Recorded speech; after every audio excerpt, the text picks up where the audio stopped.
ఈ వీడియో అంతా చూసాక మీరు కూడా చిన్నప్పుడు నానమ్మ అమ్మమ్మ వాళ్ళ ఇంటికి హాలిడేస్కి వెళ్ళినప్పుడు ఇలానే ఆడుకునే వాళ్ళ కామెంట్ చేయండి. ఈ వీడియోలో చాలా సిచ్యువేషన్స్ మీకు సింక్ అవుతాయి. ఇంకా గేమ్ స్టార్ట్ చేయలేదు గైస్.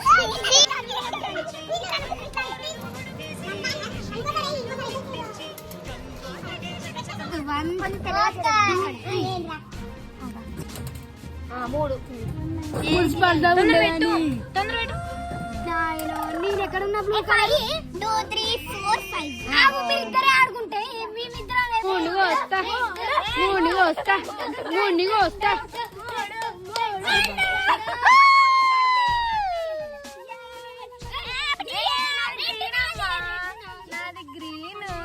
ఇంకా